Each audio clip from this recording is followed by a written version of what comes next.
इस समय भारत में आरक्षण के ऊपर खूब चर्चा हो रही है। ऐसे लगता है आरक्षण एक संजीवनी बूटी है और ये जिसको जिसको मिल जाएगा वो अमर हो जाएगा। जिसको जिसको आरक्षण मिलेगा उसकी सारी समस्याओं का समाधान हो जाएगा। अरे भैया, संविधान सभा में जब चर्चा हुई थी आरक्षण पे, तो बाबा साहब ने खुद ही कहा था आरक्षण 10 साल के लिए होना चाहिए। चलो 10 से 20, 20 से 30, 30 से 40, 50, 60, 70 बढ़ता जा रहा है।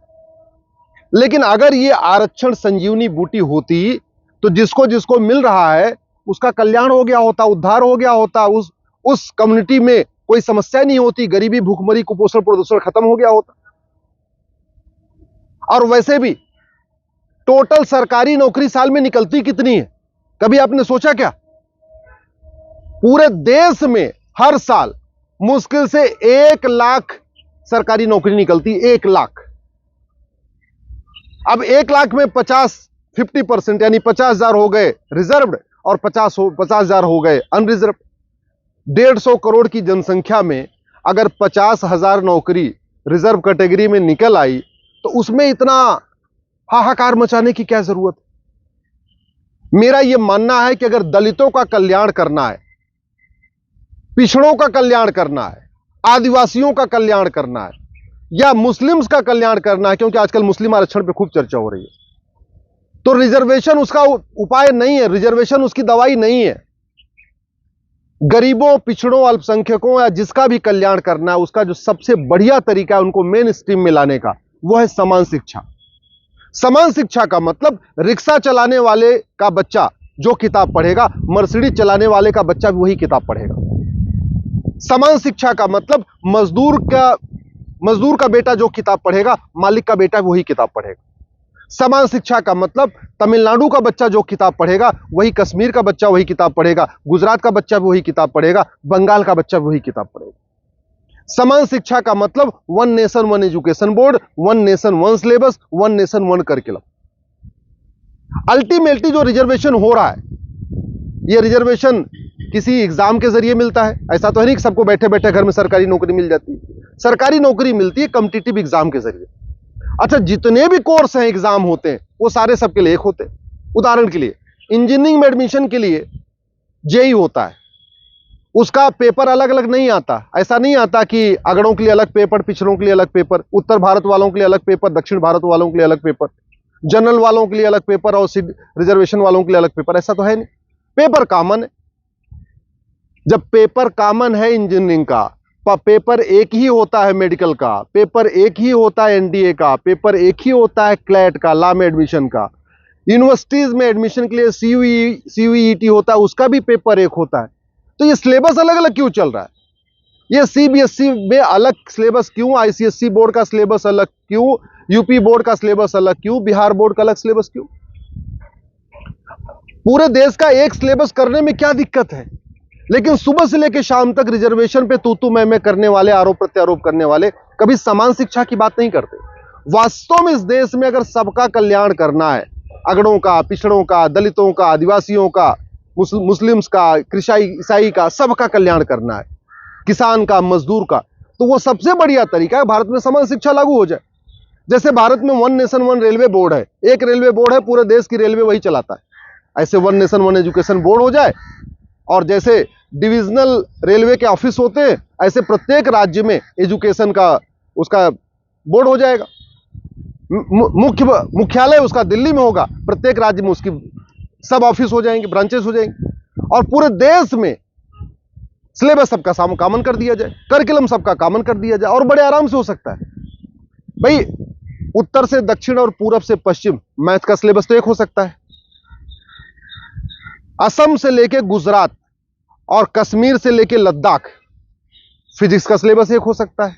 पूरे देश का केमिस्ट्री का सिलेबस एक हो सकता है, पूरे देश का जूलॉजी का सिलेबस एक हो सकता है, पूरे देश का बॉटनी का सिलेबस एक हो सकता है, पूरे देश का इंग्लिश का एक पेपर हो सकता है, पूरे देश का संस्कृत का एक पेपर हो सकता है, पूरे देश का हिंदी का एक पेपर हो सकता है। तो मेन जितने भी सब्जेक्ट है सबका पेपर तो कॉमन हो सकता है। फिर अलग अलग क्यों चल रहा है? सीबीएसई अलग, यूपीएससी अलग, ये अलग, वो अलग। आज की डेट में बिना कोचिंग किए कोई बच्चा कोई कॉम्पिटिटिव एग्जाम क्वालिफाई नहीं कर पा रहा है। बिना कोचिंग किए ना कोई आईएएस कर पा रहा है, ना आईपीएस कर पा रहा है, ना इंजीनियरिंग में एडमिशन ले पा रहा है, ना मेडिकल में एडमिशन ले पा रहा है, ना बैंक में जा पा रहा है, बिना कोचिंग किए कोई जो है क्लैट में क्रैक नहीं कर पा रहा, बिना कोचिंग किए कुछ कर ही नहीं पा रहा। जानते हैं क्यों? क्योंकि जो पढ़ाया जा रहा है वो पूछा नहीं जाता, जो पूछा जाता है वो पढ़ाया नहीं जाता। और ये क्यों हो रहा है? क्योंकि भारत में कोचिंग का बहुत बड़ा जाल नेटवर्क फैल चुका है। 5 लाख करोड़ का धंधा कोचिंग का चल रहा है भारत में। कोचिंग माफियाओं ने ऐसा सिस्टम को हाईजैक कर लिया है, शिक्षा मंत्रालय को इतना हाईजैक कर लिया है कि जो पढ़ाया जाता है वो पूछा नहीं जाता कॉम्पिटिटिव एग्जाम में, और जो कॉम्पिटिटिव एग्जाम में पूछा जाता है वो स्कूलों में पढ़ाया नहीं जाता। ऐसे ही ये जो सीबीएसई बोर्ड चलाने वाले, आईसीएसई बोर्ड चलाने वाले, इन्होंने सिस्टम को इतना हाईजैक कर लिया है, ये one nation one education board नहीं होने दे रहे। स्कूल वाले भी नहीं चाहते one nation one education board हो जाए, क्योंकि सबकी अपनी अपनी अपनी अलग अलग दुकान चल रही। किताब माफिया जो किताब हर साल पब्लिश करते हैं, वो नहीं चाहते कि एनसीईआरटी किताब एक हो जाए, वन नेशन वन सिलेबस होगा, वन नेशन वन बुक होगा, वन नेशन वन करिकुलम होगा। तो लोग हर साल किताब बदलेंगे नहीं, हर साल किताब बदलेंगे नहीं तो किताब वो छाप के बेच नहीं पाएंगे। अभी वर्तमान समय में सबकी बढ़िया चांदी चल रही है। किताब माफिया हर साल नई किताब छाप रहे, किताब बेच बेच के कमा रहे। कोचिंग माफिया बढ़िया कोचिंग करा करा के कमा रहे। स्कूल माफिया 10,000, 20,000 रुपए, 25,000 रुपए महीने की फीस लेके कमा रहे। अल्टीमेटली आप 10,000 रुपए फीस दो या 15,000 रुपए फीस दो या 5,000 रुपए फीस दो, अंत में आपको कोचिंग कराना ही पड़ेगा। कितने हाई फाई स्कूल में पढ़ा लो, बिना कोचिंग किए बच्चा आईआईटी क्रैक नहीं कर पाएगा, बिना कोचिंग किए उसका एमबीबीएस में सिलेक्शन नहीं हो पाएगा, बिना कोचिंग किए एनडीए में नहीं जा पाएगा। तो फायदा क्या हुआ इस स्कूल का? ये पूरा सिस्टम हाईजैक हो चुका है। शिक्षा माफियाओं ने, स्कूल माफियाओं ने, कोचिंग माफियाओं ने, किताब माफियाओं ने पूरे एजुकेशन सिस्टम को हाईजैक कर लिया। इसलिए मैं आपसे निवेदन कर रहा हूं, और ये पॉलिटिशियन इसलिए बोलते नहीं है क्योंकि ये जो कोचिंग माफिया है, एजुकेशन माफिया है, स्कूल माफिया है, ये पॉलिटिकल पार्टियों को मोटी फंडिंग करते हैं। ये सांसदों को भी फंडिंग करते हैं, विधायकों को फंडिंग करते हैं, उनको चुनाव लड़ाने में उनकी मदद करते हैं। इसलिए आप ध्यान, कभी आपने नोटिस किया होगा, कोई भी सांसद या विधायक कभी समान शिक्षा की बात नहीं करता। बाकी तो और छोड़ दो, समाजवादी कभी समान शिक्षा की बात नहीं करते, जबकि लोहिया जी का प्रमुख मुद्दा यही था। समाजवाद का मतलब होता है कि समान शिक्षा हो, समान चिकित्सा हो, समान नागरिक संहिता हो, लेकिन कभी समाजवादी भी समाज शिक्षा की बात नहीं करते। इस पाखंड को आप समझिए। और आरक्षण संजीवनी बूटी नहीं है। आरक्षण से अगर कल्याण होना होता तो अब तक जिनको मिल रहा था उनका कल्याण हो गया होता।